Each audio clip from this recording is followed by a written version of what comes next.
From a book written by Rabbi Karen Kadar. It's called God Whispers, Stories of the Soul, Lessons of the Heart.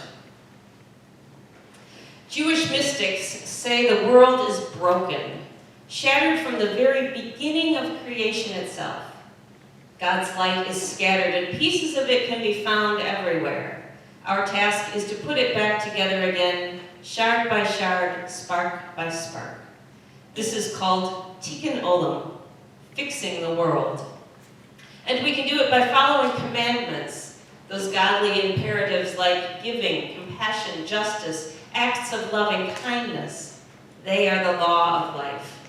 The more godly imperatives we take upon ourselves, the more repair we accomplish. By fixing a corner of the world, we mend an aspect of ourselves.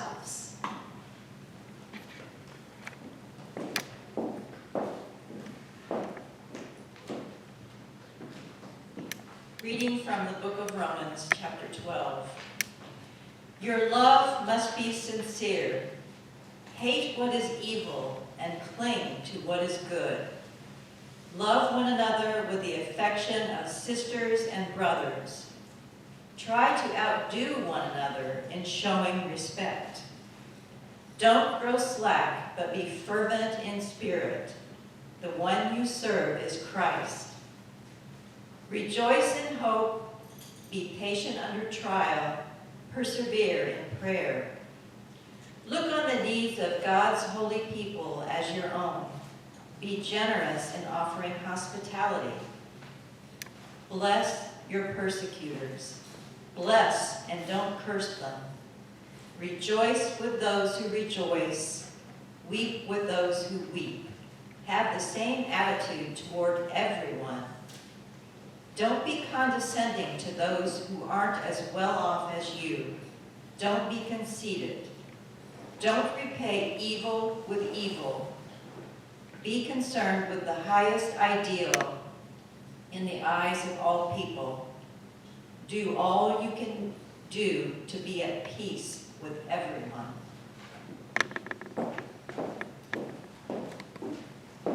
Would you pray with me?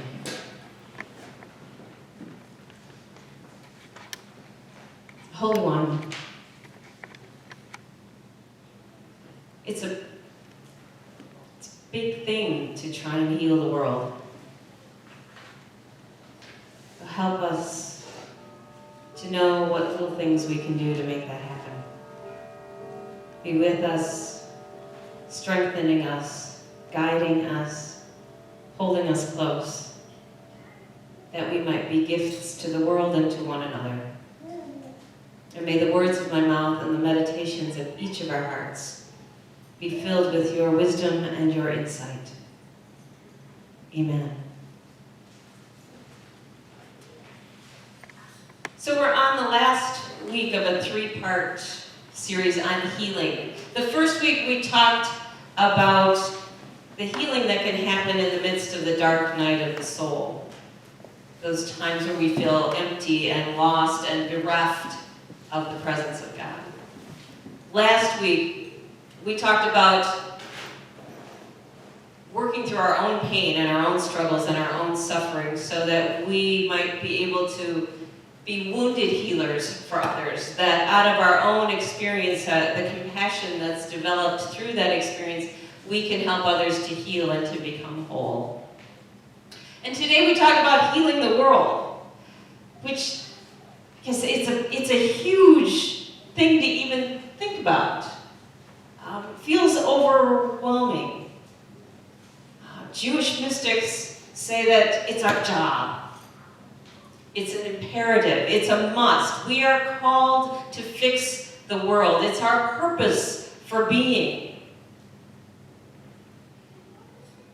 To shard by shard, piece by piece, put all of our brokenness back together, and to see the beautiful light that comes of having it all put back together. That's a lot to ask. Unless we think of Mother Teresa's saying, which is, you can do no great things, only small things with great love. And so it takes many, many, many, many small things to help heal the world. But it's our job, a little at a time. Can you think of little things that you've done this week that help to heal the world? Or little things someone's done for you, or just little things in general that you've done for someone you love, or someone's done for you, or something you've done for a stranger. What do we do? Greg brought me from a rose yesterday. So Greg brought Shirley a rose yesterday. Just a tiny gesture to say, I love you and I'm here for you. Wear a mask when you're out in public. Wear a mask. There is probably the best thing we can do to literally heal the world these days. Thank you, Mike. And wear it properly. And wear it properly over your nose. Yes. Now that we've got our mask lesson down for the day, what else? Then you go shopping. Take people shopping. Or go shopping for them in these days. Is that all you can think of, really? Because we're going to have a tough time here. Phone call. Holding the door open for people. That's simple. Sue, what'd you say? Phone call. What? calls. Phone calls. Yes, these masks make it hard to hear, too. But phone calls. Call somebody. Say hi. I had somebody make me a hibiscus cake and deliver it to the house. Yes, and I know who that was. So, God bless Scott for his hibiscus cake. There's some really weird inner joke going on here that I'm not part of, but, I'm not here. so, So you're in good company. but what a blessing to share your baking. Sorry, what was that, John? Talking to people on the phone who we didn't hear them. Yes, or listening to people on the phone for that matter. I also know other things that y'all do. I know that Jim LaBelle brought food to Sim this week because she's been having a tough time.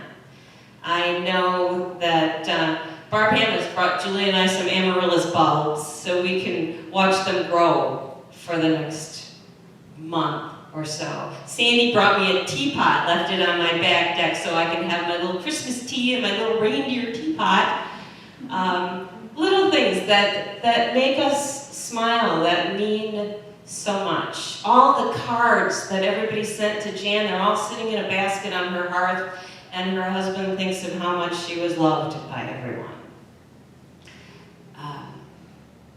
All you tall people who reach things for us short people in the grocery store, God bless ya.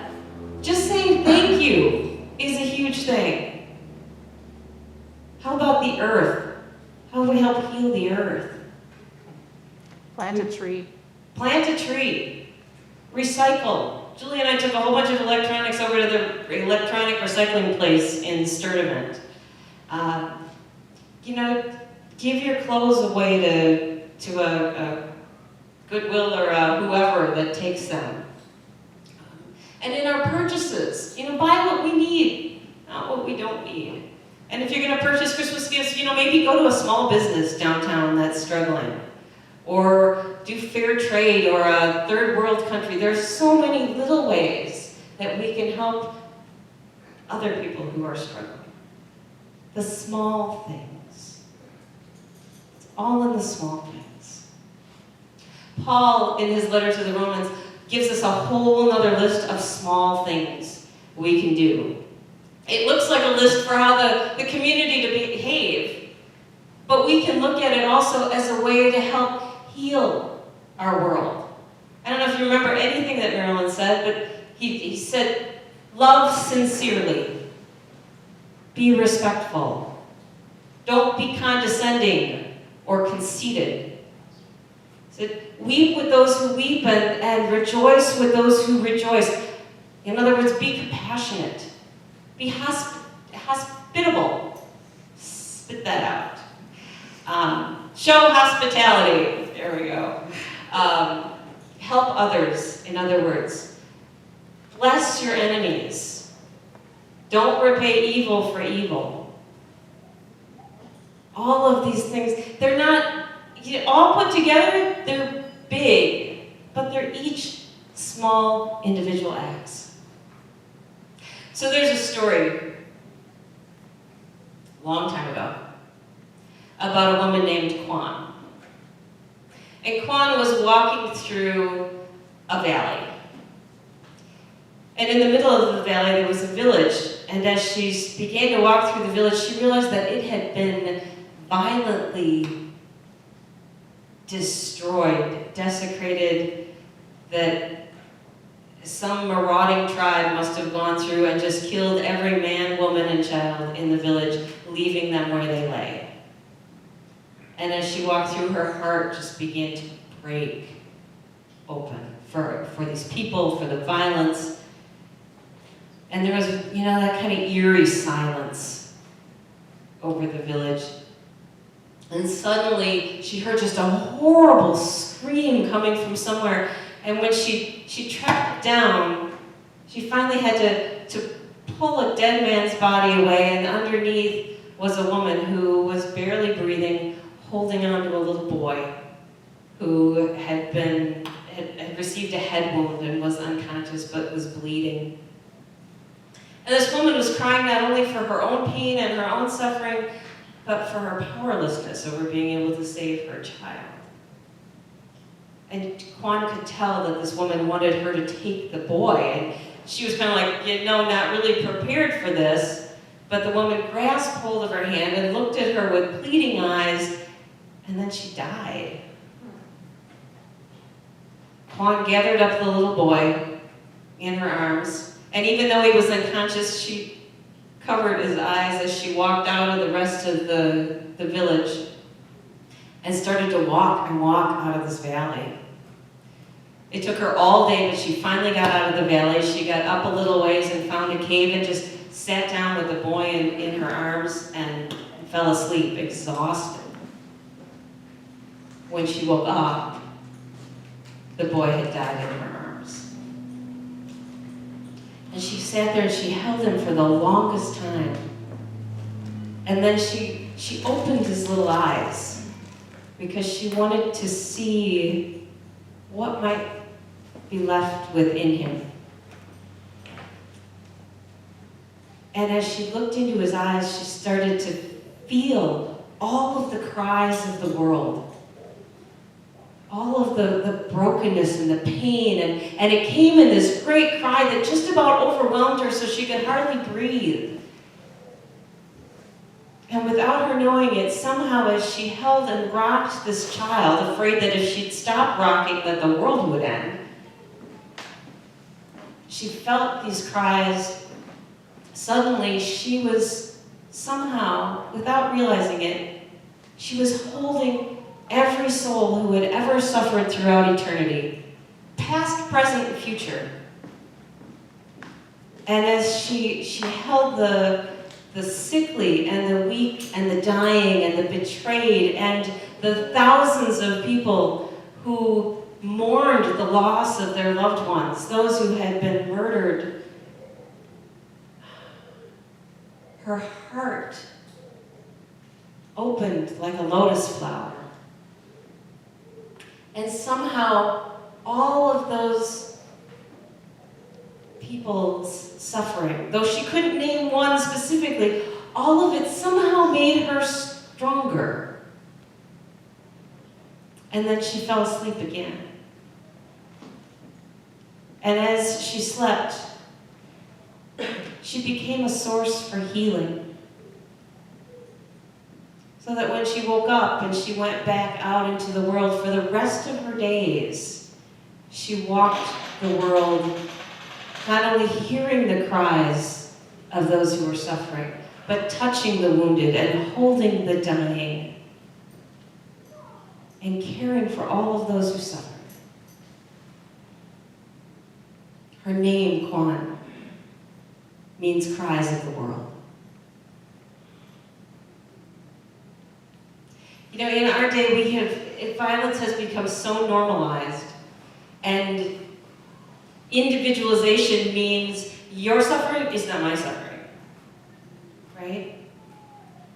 It's hard for us sometimes to hear the cries of the world and to take them personally enough to open our hearts to them. And yet that's what we're called to do. Joyce Rupp tells a story about looking out of her apartment window and seeing a young woman in a oversized black dirty coat and baggy tan pants and a stocking cap with her hair kind of sticking out from underneath it, going through the dumpster behind the apartment building. And she notices there's a bag of, aluminum cans by her side, and the woman is going through garbage bags and opening them out, and dumping them, and picking out things, food or cans or whatever. And then she notices the woman start rifling through newspapers, and she realizes that she's looking for the coupons that had come out earlier in the week. And so Joyce went, she dug out the coupons she got, the free coffee and the 2-for-1 sandwiches and whatever else came with all of that, and she clipped a $20 bill to it, and she went down to see the woman. And she walked out, and as warmly as she could, she said, "Oh, what brings you to this area?" And the young woman turned and smiled at her and said, "Oh, I'm staying with my uncle until I get back on my feet." And Joyce thought, "Oh, yeah, maybe, but let it go." And said, "Well, are you looking for coupons?" And the woman kind of gave her a little smile, surprised that she might recognize that. And as Joyce handed her this coupon, she saw the $20 bill on the top of it, and tears just came to this young woman's eyes. And she instinctively just went to give Joyce this big hug about the same time that Joyce recognized that her coat was filthy from all of the garbage she'd been digging through. So Joyce's first reaction was, to step back. And she caught herself, and she leaned in instead and let the woman give her a big hug. But as she walked away, she thought how disappointed she was in herself that was her first reaction. She thought about Jesus touching the lepers, and she thought, geez, here I can't even touch one struggling woman on the margins because I don't want to smell like garbage. It can be so easy for us to back away from someone who is suffering. She said, but lesson learned, we have a choice. And the choice is to pull back or to lean in. And it's not always an easy choice, especially in these times where, all we're doing, it feels like, is pulling back from everybody else. How do we lean into the suffering? How do we allow ourselves to touch people on the fringes? Even I struggle with that at times. And sometimes it's about how much energy I have to give or not give. And I get that. Perhaps, what Jane Goodall said once would be helpful. She said, it's the most important thing to remember that every day someone makes a difference. Your choice is what kind of difference are you going to make today? Just these little simple reminders to bring us back to the present moment, which is the only thing that we have. The only thing that's truly important is the right here and the right now. And can we lean in just a little bit into the cries of the world? So one more story. Brian Stevenson is an Alabama trial lawyer on death row. And he talks about going into the courthouse one day. He's going to try and get a prisoner released. And an older black woman comes up to him and gives him a warm smile and greets him and gives him a hug. And he's so moved by this that he asks her about her presence there. And she says, well, I'm just here to help a little bit. So there are a lot of people here who are hurting and who are struggling, and I'm just here to try and help. And they got to talking, and he found out that a couple of years prior, her 17-year-old grandson had been murdered. And she sat in that same courthouse for his trial. She grieved and grieved and grieved his loss, and she cried for the boys who had murdered him. And she said that the day of the sentencing, teenager came up to her and gave her an immense hug, and then sat with her for 2 hours. She said that it meant so much to her. It just opened her heart up to the compassion that was within her. And a year later, she started going to the courthouse regularly to do the same thing for others, to be there for those who were on trial, and to be there for all of those who were affected by the crime that had been committed. She said she came to realize that perhaps it was her job to try to catch the stones that people threw at one another. To catch the stones that people threw at one another. So those are all the small things. Healing the world. It's our job to do the little things. As many as we have the energy to, day after day. To hear the cries of the world. We're not supposed to hug one another, but okay, you know what I mean. Virtually hug someone by doing something nice for them. Catch the stones of the world. Pick up the shattered pieces of light and put them back together. It's our job. As people, as humanity. Not even as Christians or believers or however you want to say it, just being human makes it our job. Amen.